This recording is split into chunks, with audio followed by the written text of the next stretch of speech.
Any coach that helps reorganize a person's mind, be able to challenge their fixed mindset, to me, is a mindset coach. And it is one of those things that as a coach is one of the first things that you want to do. You want to be able to find a way to challenge somebody's mindset. It does not matter if you're a life coach, a business coach, a health coach, a well-being coach, a high-performance coach.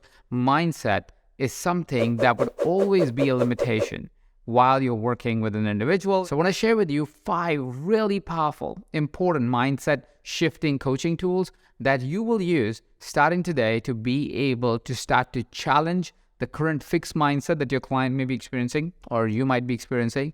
And you would also use these tools to be able to shift somebody from a disempowered thinking to an empowered thinking. The first tool that I want to bring to your notice is asking your clients why versus how.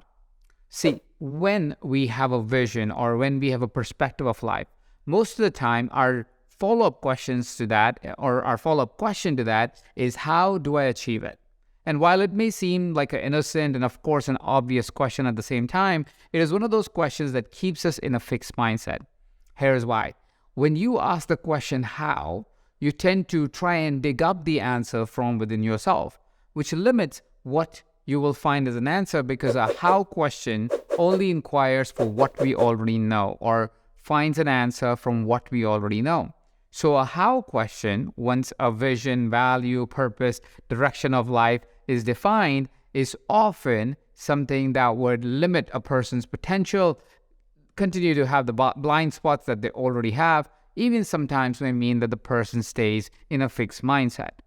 But when they turn the question to why, what tends to happen is we go from trying to find the answer to trying to get curious.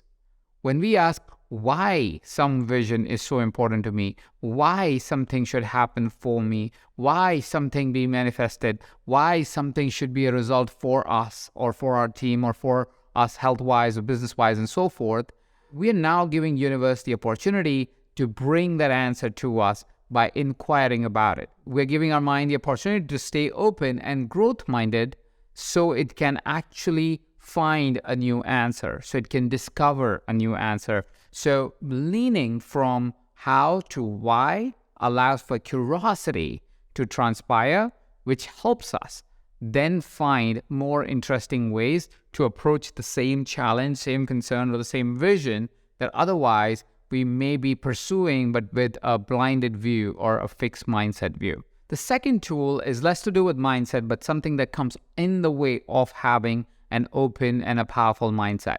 And that is our emotions. Our emotions are powerful. I'm not trying to take away their power. Emotions are powerful compasses to really present to us as to what's really happening for us, how it is landing, whatever that is landing for us or not landing for us. So emotions are really, really valuable. And at the same point of time, when they're not channeled right, what tends to happen is that they would take over any mindset. Have you ever observed that when you're angry or frustrated with something, the person across you could give you the most rational reason for you to not be angry and you would still be angry? That's the power of emotion. That's the power of being owned by an emotion. And that is why, while emotions are extremely powerful, if they are not understood well enough, they can take over any mindset.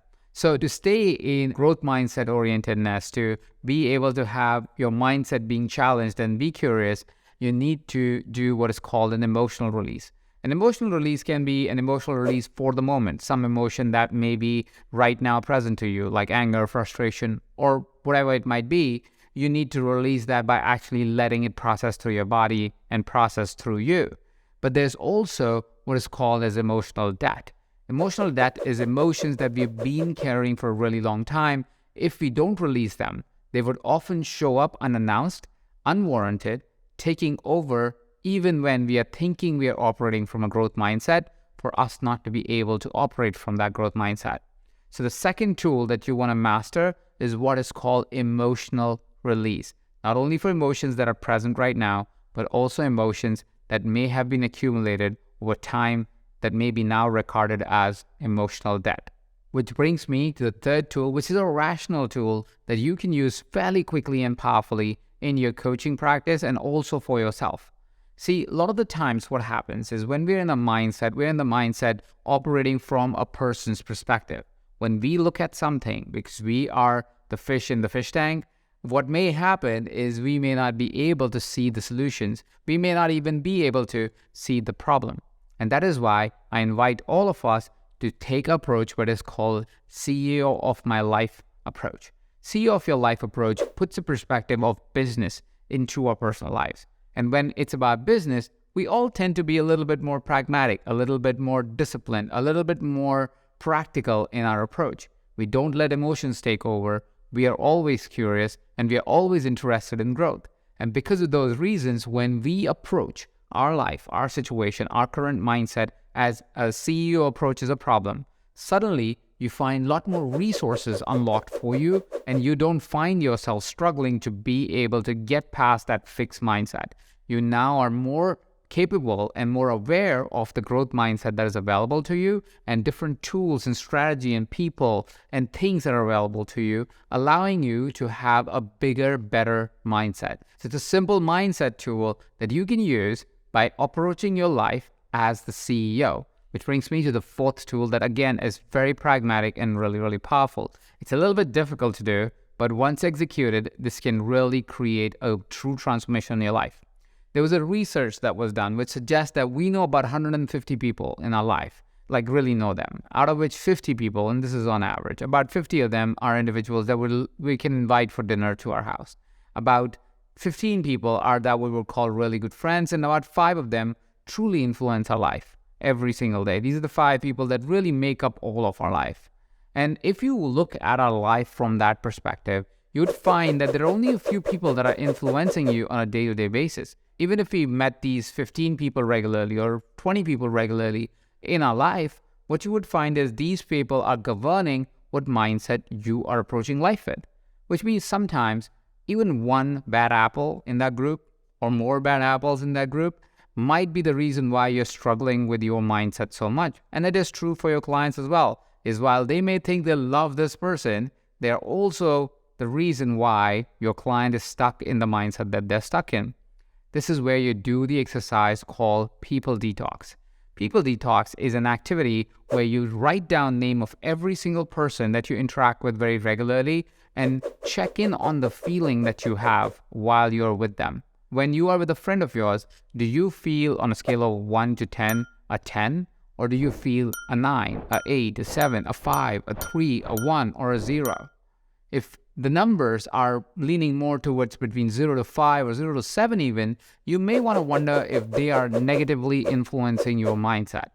Because if the energy is so draining while you're with them, it's a big possibility is because what they believe, what you believe is so incongruent that it is probably regressing you and not necessarily progressing you. It's a big possibility that these individuals are the ones that don't believe in your dreams. They don't support what you're trying to create. And because of that, you're finding yourself coming back to the same old fixed mindset, that you find yourself doubting yourself, that you find yourself wondering if you were meant for greater things. None of that is true. It is more likely than not that the person that is in your circle right now, that is depleting your energy, is doing so because their life feels depleted. You have an opportunity of either detoxing them and see how life looks like without them, or inviting them to a difficult conversation where you can share your honest opinion with them and really discuss how you could change your relationship with them and their relationship with you. And the fifth tool that will so help you change your mindset irrespective of where you are right now is what I call pause and ponder. Pause and ponder. So few of us actually take a minute when an approach, a thought comes to our mind and pause for what it truly is. A lot of our thoughts are automatic. They just appear in our mind and they tend to be negative because they're trying to protect us from different situations in life. But if we would ever take a second and pause, observe that thought, and really ponder on that thought, what you would find is often these thoughts, while coming to you in the best of interest, are not really helpful. And if you would ponder on that, it'll be soon enough that you will find that that thought, as you identify and discover it's not empowering, you'll be able to turn it around and choose a more empowering thought. A more empowering thought is any thought that helps you move further in your direction of action, move further in the organization, move further in your life. That is an empowering thought. So what you would find is when you pause and ponder on every thought or a thought that you feel is disempowering, or from that thought onwards something changes for you, not in a good way, you will find pondering on that allows you to be able to reorganize it and actually make it an empowering thought. Which of these mindset coaching tools were you already aware of? Share that with me in the comment section below. I'll love to know. Are there any other mindset coaching tools that you absolutely love?